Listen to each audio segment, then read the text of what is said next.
현월TV 파수꾼 여러분께 문화 인사 드립니다. 수요 기독교 핵심 길라잡이 시간에 현월TV 윤목사입니다.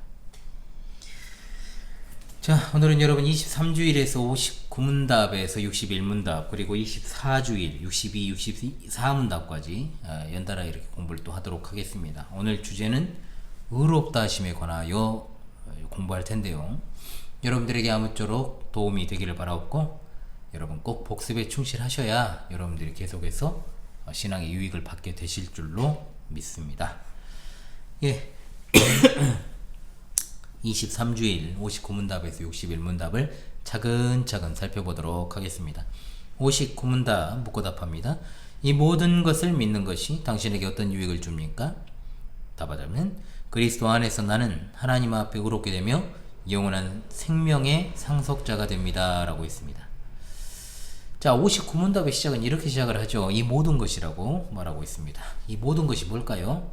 이 모든 것이라고 하는 것은요, 지금까지 배운 사도신경을 가리킵니다. 사도신경을 통해서 배운 것을 59문답에서 요약한 뒤, 그리고 60문답에서는 그것을 풀어서 설명을 하죠.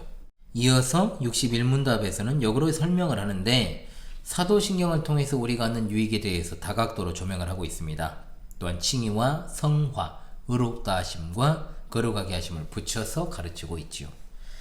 사도신경을 통해서 우리는 성삼위일체 하나님을 배우고 고백을 했습니다. 그 내용이 무엇입니까? 성부 하나님과 우리의 창조, 성자 하나님과 우리의 구속, 성령 하나님과 우리의 성화에 대해서 이와 같은 사실을 배우고 나서 이러한 것들을 배운 유익이 무엇인지를 묻는 것은 너무나도 자연스러운 과정 아니겠습니까, 여러분? 신앙이라는 것은 지식적인 수준에서 그치는 것이 아닙니다. 교회 교육은 배우는 데 그치는 것이 아니라 실제로 그것의 유익을 맛보며 살아가는 데 최종적인 목적이 있습니다. 삼위 하나님을 아는 유익이 무엇인가에 대해서 하나님 앞에서 의롭게 되고 영원한 생명을 얻었다라고 고백을 합니다. 의롭게 되었다는 것을 죄에 기반을 두고 있는 것이죠.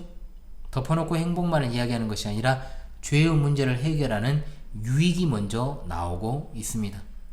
59문에서 의롭게 되는 것을 세 가지로 설명을 하고 있습니다. 첫 번째, 그리스도 안에서. 두 번째, 하나님 앞에서 의롭게 되는 것이요. 세 번째, 영원한 생명의 상속자가 된다고 설명합니다. 죄인은 의로우신 하나님 앞에 설 수 없으나 그리스도의 온전하심과 그 의와 거룩함으로 인해 우리가 그리스도 안에서 의롭다함을 받습니다. 의롭다함을 얻은 사람은 영원한 생명을 얻습니다. 살았으나 죽은 사람이 있는 반면 이 세상에서 이미 영생을 누리는 사람도 있습니다. 생명을 얻은 사람은 하나님의 말씀에 엎드려 순종합니다. 하나님의 말씀 안에서 성삼일체 하나님을 아는 것과 더불어 영원한 생명을 누리며 살아가게 되는 것이죠. 자, 60문답으로 가겠습니다. 당신은 어떻게 하나님 앞에서 의롭게 됩니까? 답.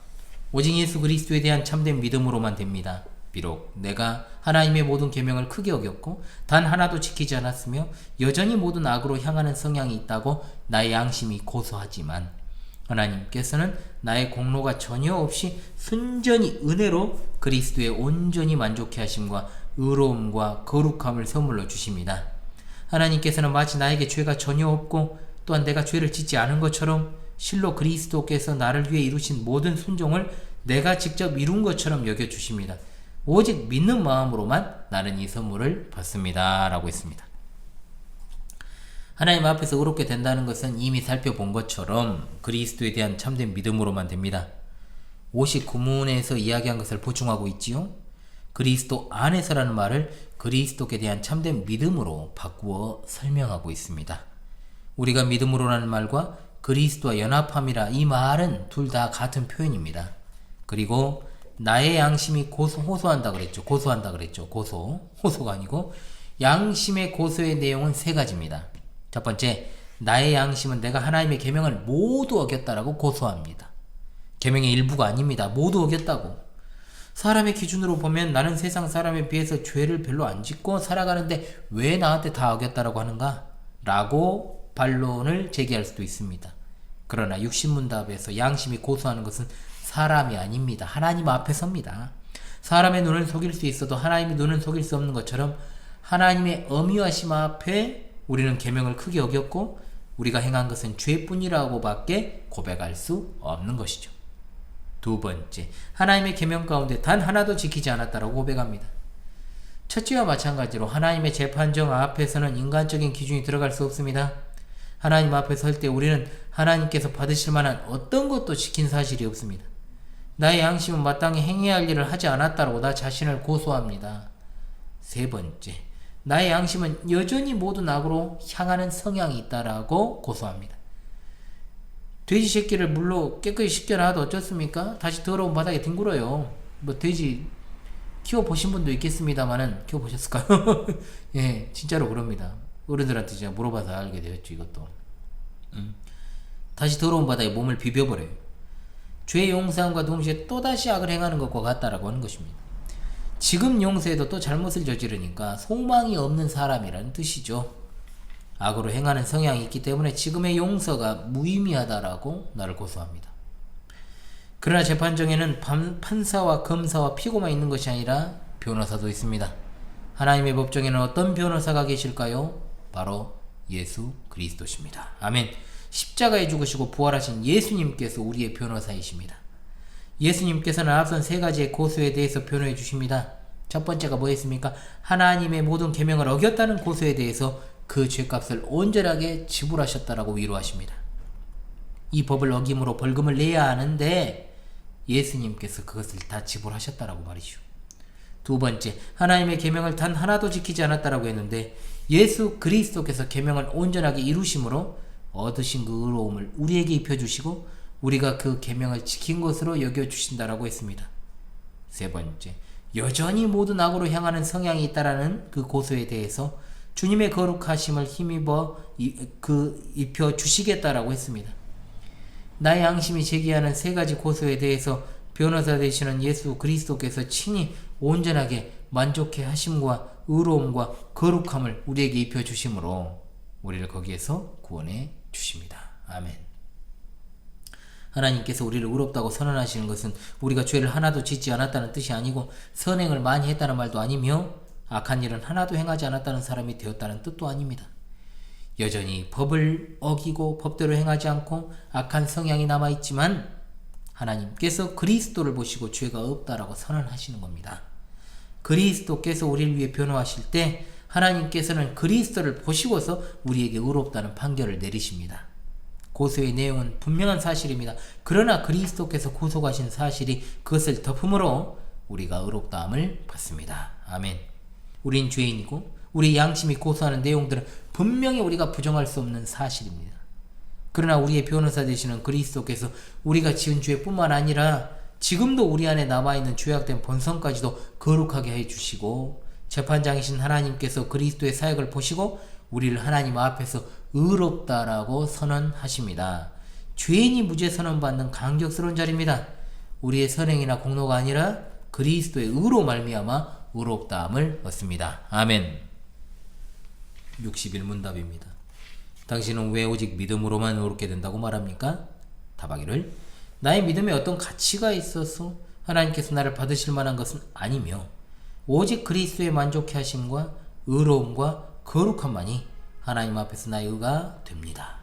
오직 믿음으로만 이 의를 받아들여 나의 것으로 삼을 수 있습니다. 라고 그랬습니다. 61문답의 핵심은 그리스도 안에 있는 의로움을 내가 받는 것에 관한 것입니다. 로마서 6장 3절의 말씀, 무릇 예수 그리스도 예수와 합하여 세례를 받은 우리는 그의 죽으심과 합하여 세례를 받은 줄을 알지 못하느냐. 그러므로 우리가 그의 죽으심과 합하여 세례를 받음으로 그와 함께 장사되었나니 이는 아버지의 영광으로 말미암아 그리스도를 죽은 자 가운데서 살리신 것 같이 우리로 또한 새 생명 가운데서 행하게 하려 함이라. 아멘. 예수님의 십자가의 죽으심이 2000년 전에 하나의 역사적 사건에 그치는 것이 아니라 우리와 관련이 있다는 겁니다. 우리는 그리스도와 함께 새 생명을 얻고 새로운 생활을 하게 되었습니다. 자, 하나님께서 그리스도 안에서 이루신 언약을 바라고 그것을 확신하고 붙잡는 것이 믿음입니다. 성령께서 복음을 나에게 주실 뿐만 아니라 내 마음속에 굳은 신뢰를 일으키심으로 우리가 믿음으로 그리스도와 함께 연합하고 그분의 은덕을 누리게 하십니다. 믿음에 대한 바른 이해가 필요합니다. 예수님의 복음을 믿어야 구원받는 것은 당연한 진리입니다. 그러나 그 복음을 내가 믿었으므로 구원받았다라고 하면 결국 구원의 근거가 그리스도가 아닌 내게 있다라는 것이 되지 않겠습니까? 이는 은혜의 종교가 아닙니다. 행위의 종교가 가진 특징이라고 말할 수 있죠. 자, 구원의 중심축이 그리스도의 구속 사역이 아니라 나의 믿음으로 옮겨지게 되면 이제 믿음을 불러일으키기 위한 여러 가지 방법을 동원하는 기이한 방향으로 나아가게 될 수밖에 없는 것입니다. 가령 뜨겁게 찬송하고 뜨겁게 정말로 오래 기도하고 마음의 혁신이 일어난다는 그런 생각 등이죠. 바른 찬송과 기도는 은혜의 방편입니다. 분명한 사실이죠.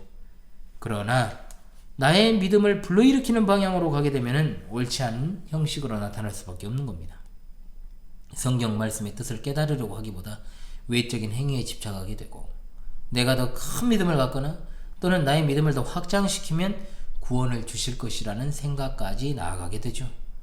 유감스럽지만 그것은 기독교가 아닙니다. 교회 역사 가운데 그런 성향의 사람들이 많았습니다. 수많은 사람들이 교회 안에서 기독교를 행위 종교로 인식하고 생활을 했어요. 현대에 와서는 전혀 정통 기독교의 근거를 두지 않은 영성이라는 것이 대두가 되어서 믿음을 여러 가지로 표현하는 방법들을 고안해내기에 이르렀던 것이죠.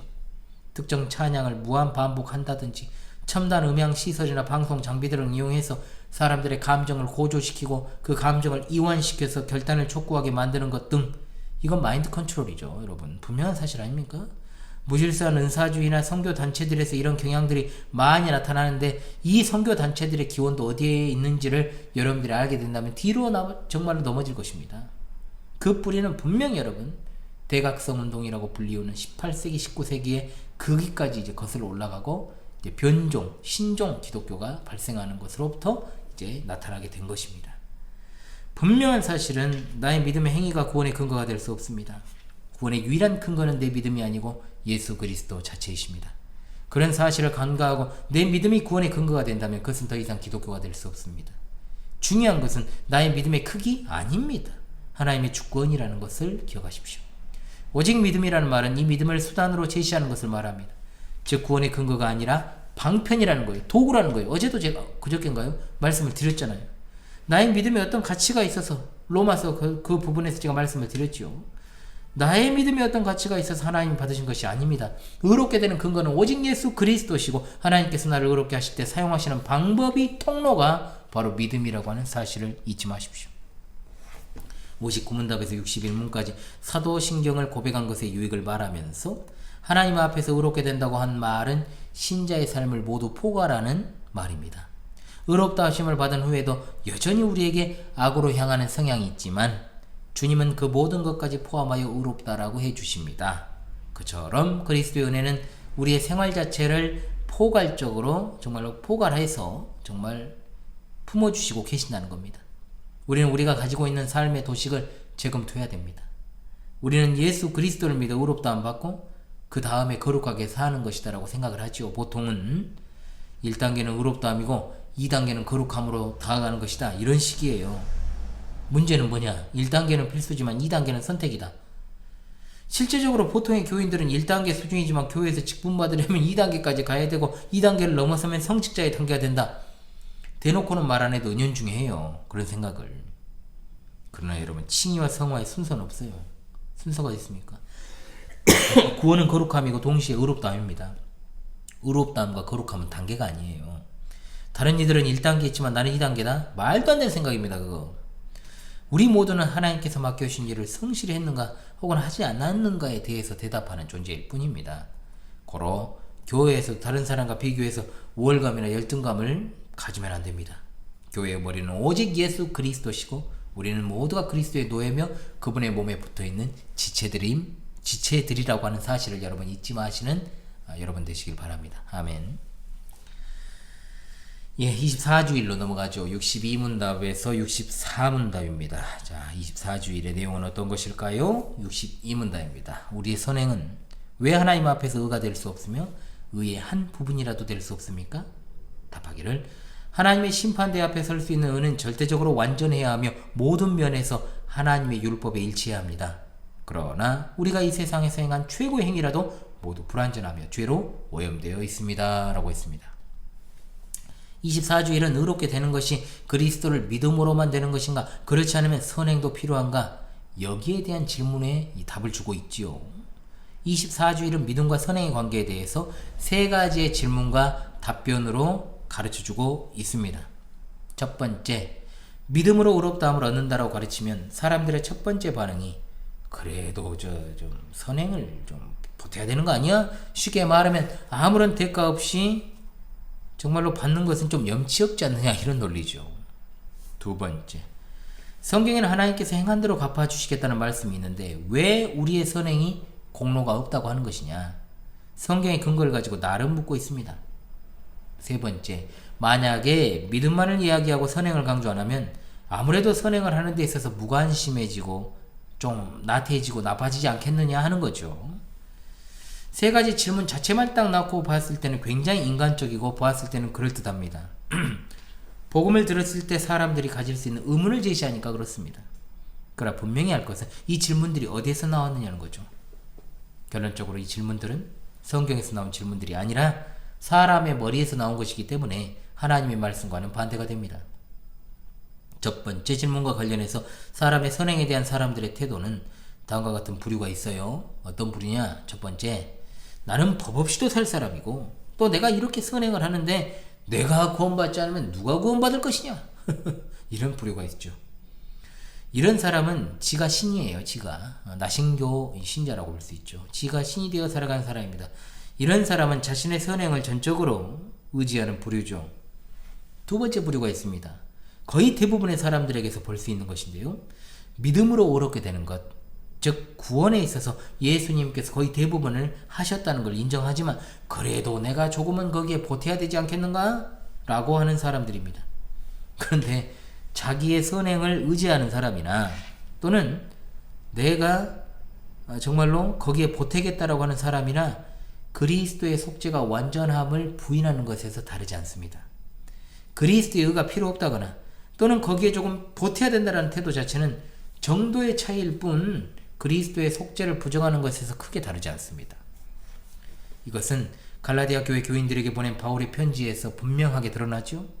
교회의 유대주의자들, 거짓 교사들이 들어와서 주장을 합니다. 뭐라고 주장합니까? 예수님도 믿고 거기에 율법도 지키고 할례도 받아야 정통 성도 인정받고 구원받을 수 있다는 식으로 가르칩니다. 여기에 대해서 바울 사도는 이런 주장은 다른 복음이라고 말하면서 저주를 받을 것이라고 강력하게 경고하죠. 복음의 핵심은 나의 공로는 전혀 없음을 인정하는 것, 그리고 그리스도의 공로만이 존재함을 인정하고 믿는 것입니다. 하나님의 법은 참으로 엄격합니다. 하나님의 법의 기준은 99%의 순종이 아닌 100%의 순종입니다. 그러므로 오직 그리스도 한 분의 100% 순수한 의를 통해서만 죄인이 의롭다함을 얻게 되는 겁니다. 사람의 행실이 아무리 깨끗하고 도덕 기준이 높다고 할지라도 하나님의 법과 그 기준 앞에서는 더러운 쓰레기에 불과한 겁니다. 사람의 의는 누더기와 같습니다. 걸레와 같습니다. 오직 그리스도의 의만을 간절히 사모해야 희망이 있고 소망이 있고 복이 있는 법이죠. 예수 그리스도의 보혈만 의지하는 것만이 구원의 유일한 길인 줄을 믿습니다. 아멘. 63문답으로 가죠. 63문답의 내용입니다. 자, 하나님께서 우리의 선행에 대해 이 세상과 오는 세상에서 상 주시겠다고 약속하시는데 그래도 우리의 선행은 아무 공로가 없다고 할 수 있습니까?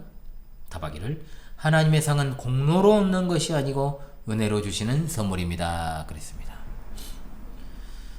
자, 성경에는 상을 준다는 표현이 구약과 신약에 골고루 등장을 하지요. 시편 18편 20절의 말씀에 여호와께서 내 의를 따라 상 주시며 내 손의 깨끗함을 조차 갚으셨으니라고 했고, 요한계시록 22장 12절 말씀에 보라 내가 속히 오리니 내가 줄 상이 있어 각 사람에게 그의 일한 대로 갚아주리라 하셨습니다. 상을 주신다라고 하는 말은 분명히 성경에 등장을 합니다. 그러나 하나님께서 상을 주신다는 것이 하나님께서 사람의 공로를 인정한다는 말은 아니에요. 하나님께서 상을 주시는 것은 전적으로 은혜이며 선물입니다. 공로로 인해 주시는 것이 아니라 전적으로 하나님의 뜻입니다. 하나님께서 정하신 것입니다. 하나님께서 이스라엘을 이집트의 종살이로부터 구원하시고 그들과 언약을 체결하시고 십계명 주셨지요. 이 계명을 지키면 살고 어기면 죽는다라고 하시면서 상과 벌에 대해 말씀하십니다. 이 율법을 지키면 애굽에서 구원받는 것이 아니고 애굽에서 구원하신 후에 언약을 체결하시면서 상과 벌을 말씀하신 거예요. 그러므로 이것은 구원과 관련된 상이 아닙니다. 하나님께서 상을 주시는 이유는 우리의 연약함으로 지키지 못하는 계명을 잘 지키도록 힘을 주시기 위한 것이죠. 하나님의 언약 안에서 약속된 상은 전적으로 하나님의 손에 있습니다. 사람들과의 관계에서 정하는 게 아닙니다. 이 상은 내가 교회 봉사 더 많이 하고 더 열심히 내가 종교활동 했으니까, 신앙생활 했으니까 주시는 상이 아니라 하나님의 은혜로운 선물이며 최종적으로 완성된 하나님 나라에서 영원토록 함께하는, 하나님과 함께하는 영생의 선물입니다. 아멘. 64문답이죠. 이러한 가르침으로 말미암아 사람들이 무관심하고 사악하게 되지 않겠습니까? 답하기를 아닙니다. 참된 믿음으로 그리스도께 접붙여진 사람들이 감사의 열매를 맺지 않는 것은 불가능합니다. 라고 했습니다. 예수님과 바울 당시의 유대주의자들은 은혜의 복음을 비난했습니다. 오늘날 많은 사람들도 그렇습니다. 죄가 많은 곳에 은혜가 넘친다라고 했는데 로마서 5장 20절이죠. 그러면 죄를 더 지어야 될 것 아니냐 이런 식으로 조롱하면서 말이죠. 하지만 그리스도와 연합한 자는 그리스도의 십자가의 그 정과 욕심을 못 박은 자들입니다. 그리스도께서 십자가에 달려 죽으실 때 죽은 것은 그리스도뿐만 아니라 나의 죄와 허물, 즉 옛사람도 죽었습니다. 그렇다면 십자가의 보혈로 그리스도와 연합한 또는 그리스도께 접붙여진 신자가 감사의 열매를 맺지 않는 것은 불가능합니다. 이 감사의 열매가 선행입니다. 주님은 포도나무입니다. 가지는 우리입니다. 가지는 포도나무에 붙어있으면 저절로 열매를 맺게 됩니다. 그러므로 포도나무의 가지가 열매를 맺은 다음 스스로의 힘으로 열매를 맺었다라고 말하지 않습니다. 즉 자신은 주님께 속했고 열매 또한 주님이 주신 것일 뿐임을 고백할 따름입니다. 아, 또 담배 냄새나 진짜. 응? 누가 피는 거예요 진짜? 믿는 사람들의 선행은 하나님으로부터 나옵니다. 여러분 진짜 담배 냄새 이렇게 탁 말씀 전하고 있는데 담배 냄새 기분이 확 나빠져요 진짜. 죄송합니다 제가 막 참지 못하고 또 요한복음 15장 8절에 너희가 열매를 많이 맺으면 내 아버지께서 영광을 받으실 것이요 너희는 내 제자가 되리라.